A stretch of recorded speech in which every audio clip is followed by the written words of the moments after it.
Hi, I'm Amy Lane Litzelman with Empowering Empty Nesters. And I have you here in my kitchen today because I want to talk to you a little bit about some cooking and some cooking principles that we can apply to life. I love to cook, but I very rarely use a recipe.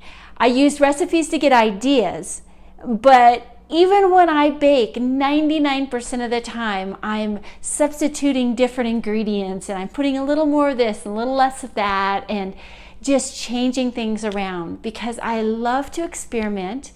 I love to bring together different flavors and different ingredients that are just tasty to me, that I enjoy. But I also love communion with the Holy Spirit while I cook. It is one of my favorite places to just build relationship with the Holy Spirit. I love to hear His input. I love to hear how and what He thinks and says I should put together. And I have to tell you that I have created with Him some amazing, amazing dishes that I really believe I would have never done on my own.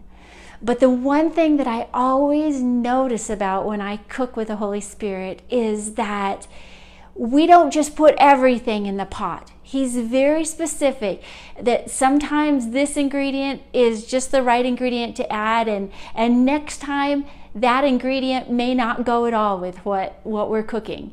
It really depends upon the time and the place and just what's in the big picture, what's in the pot, what are we making that time. And sometimes I can have really good ingredients that I'll pull out on the counter, but then He just picks out a few and He says, no, those other ones are good, but they're not good for now. Well, I want to think about that in terms of life right now as an empty nester. There are going to be opportunities for a lot of good things.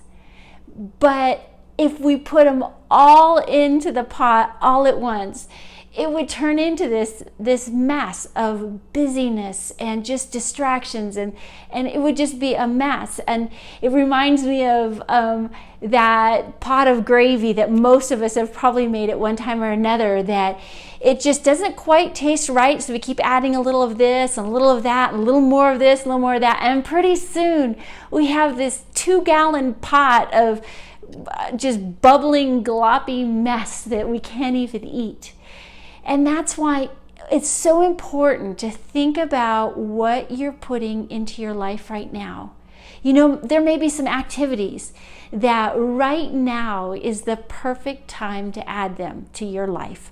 Right now, they're going to add joy, they're going to add entertainment, they're going to add maybe to your health, maybe to relationships that are going to grow and be built during that time.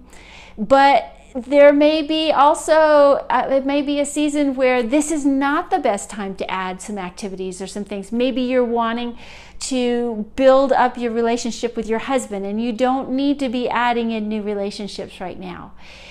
That relationship with friend is a good ingredient, but it may not be the best ingredient at all times. It's just one of those things. It's like you want to evaluate the situation. You want to ask the Holy Spirit for His leading. You can pull out all of those ideas out onto the table and say, Holy Spirit, which of these ingredients will add to the richness and the joy of life right now? Which is going to make me really taste and see that life is good and that You are good because You're leading me in this way? Another area that we can have lots of good ideas and lots of good ingredients, but it may not be the time and the place to add those ingredients, is with relationship with our adult kids.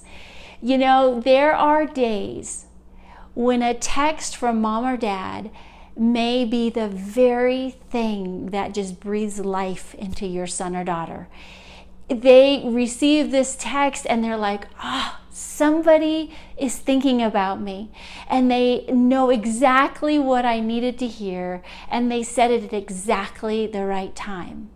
That is when you are adding that ingredient that is going to just make the whole dish just pop. But that same ingredient, if it is added at the wrong time, or if there's too much of a good thing, it can completely ruin the relationship at that moment. It can completely ruin what you were trying to accomplish. And so it's really important that you're mindful that just because something is good doesn't mean it's good for that time or place. It's really important just to think about what we're adding to our life, what we're adding to our relationships, and add with wisdom. So until next time, I pray that your empty nest is full of passion and purpose, and that you are purposely thinking about your day, purposely thinking about how you're walking out your life, and that you allow the Holy Spirit to be a part of this process. I'll see you next time. Bye-bye.